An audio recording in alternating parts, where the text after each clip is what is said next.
Bienvenue dans cette analyse du manga Jujuka no Rokunin, écrit par Shiryu Nakatake. La notion de bien et de mal, une notion abstraite qui a souvent été débattue. Dans un monde où tout être humain semble a priori détenir une certaine liberté de conscience, que ce soit dans les choix idéologiques, moraux ou tout simplement concernant les actes, chaque individu diffère. On peut penser que la notion de bien et de mal n'est que nuance, mais il s'avère que certains sont dépourvus de cette dernière, ou tout simplement, dans leur excès de liberté, ils décident de ne se soumettre à aucune contrainte, que ce soit la loi ou les jugements, rien ne les bloque. Hélas, dans ce monde, certains ne sont que cruauté. Pas de nuance ni humanité, certains sont juste mauvais. Seulement des monstres de cruauté. Mais est-ce que le terme monstre est adapté? Car en soi même le pire homo sapiens reste un homme. Dans la fiction, nous pouvons avoir de l'intérêt pour des personnages horribles, que ce soit par leur psychologie, leur idéologie. Souvent, certains personnages méprisables ont au minimum des points permettant de les défendre, ce qui permet de les rendre intéressants d'une certaine manière, puisque même quand c'est difficile, nous pouvons trouver une nuance entre ce bien et ce mal. Mais hélas, que ce soit dans la fiction ou tout bonnement dans l'ordre du réel, dans ce monde il existe des déchets humains. Certains êtres ne sont que noirceur, le mal dans son incarnation. C'est en lisant une œuvre du nom de Jujuka no Rokunin que ce propos se voit appuyé une énième fois. Certains ne sont que monstruosités, faisant écho avec la cruauté gratuite. Comme dit antérieurement, la notion de bien et de mal peut être questionnée. Se demander si elle existe ou si elle n'est que concept issu de la culture et qui donc peut changer en fonction. Mais cela, c'est trop parler par rapport à l'œuvre abordée ici. Dans Jujuka no Rokunin, le mal est pointé. Il existe des représentations d'un mal absolu.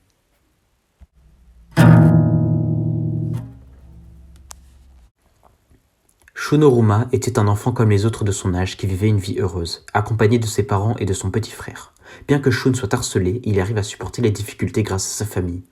Hélas, le quotidien du jeune homme se transforme en enfer à cause d'un harcèlement fait par 5 de ses camarades. Shun voit sa vie détruite après que ses harceleurs aient commis l'irréparable en tuant ses parents et en mettant son frère dans le coma. Uruma ne souhaite alors plus qu'à se venger.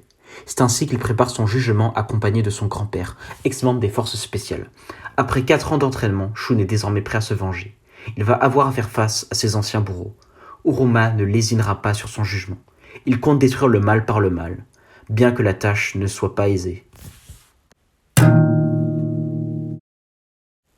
Pour ce qui est de l'œuvre en général, Jujuka no Rokunin est un manga qui illustre les travers extrêmes de l'être humain à travers une violence inouïe.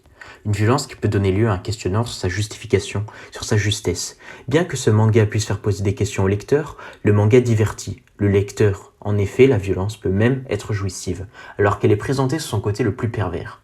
Une violence pouvant souvent paraître dénuée de sens. Ainsi, l'œuvre pourra même faire se demander à certains lecteurs s'ils n'ont pas une part obscure qu'ils devraient mieux cacher au sein de leur conscience. Bien que l'œuvre possède ces aspects, elle est aussi une œuvre divertissante. De par ses quelques personnages, le lecteur peut prendre plaisir à suivre la route de Uruma, comme il peut prendre plaisir à suivre d'autres personnages. L'histoire en elle-même reste intrigante.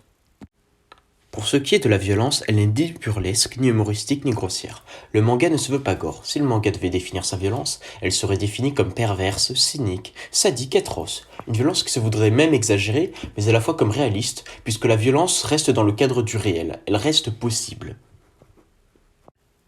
C'est par le personnage principal qu'est montré l'essentiel de la violence. Une violence qui en découle en plusieurs émotions. Uruma est un personnage froid et déterminé. Il connaît des moments où il domine et d'autres où il est faible. Il est à la fois le chasseur et la proie. Il est la victime et il est à la fois le bourreau. Bien que l'œuvre semble essayer de nous faire attacher à lui, l'auteur nous dit à travers les pensées du personnage que malgré sa situation, Uruma est proche d'un individu foncièrement mauvais. Dans sa quête de vengeance, le personnage se voit sombrer. Et il est compréhensible de voir le personnage sombrer, puisque dans sa quête de vengeance, Uruma se voit affronter ses anciens bourreaux, qui sont des êtres ignobles. Concernant le trait de l'auteur, bien qu'il ne soit pas spécialement original, il reste néanmoins efficace, permettant de fournir de belles pages qui restent dans les standards de l'industrie du manga. Les principaux thèmes abordés par ce manga sont la justice, la haine, le mal, le harcèlement et la vengeance. Pour ce qui est des diverses impressions que l'on peut avoir en lisant ce manga, on peut tout à fait ressentir de la tension, de la haine, du dégoût, être perturbé en le lisant. Les personnages sont peu attrayants et ne sont pas très développés, ce qui est assez vrai, mais la vengeance du personnage sert de fil rouge au récit et permet au lecteur d'être tenu en haleine. Pour clôturer cette analyse, le dernier point, la narration. Lors de cette première partie du manga, du chapitre 1 au chapitre 88, la narration suit un schéma répétitif. Chaque arc débute de la même façon et se termine par une opposition entre Uruma et une de ses proies. Un des bourreaux se porte prêt à l'éliminer. Shun tente aussi d'éliminer sa proie, ce qui aboutit sur une scène de torture avec les deux personnages. Un des bourreaux et Shun de l'autre côté. Au fil des arcs, des enjeux se mettent en place avec l'arrivée de nouveaux personnages et événements qui viennent affecter Uruma. Mais l'œuvre se voit changer de direction lors de la deuxième partie, ce qui vient un peu rafraîchir la lecture. Ainsi, cette analyse, cette présentation non exhaustive de Jujika no Rokunin s'achève. L'objectif était de réussir à faire une présentation complète en entrant dans l'analyse, mais sans pour autant gâcher l'étonnement en racontant les événements majeurs de la trame narrative. Sur ce, la vidéo se termine. C'était Broken.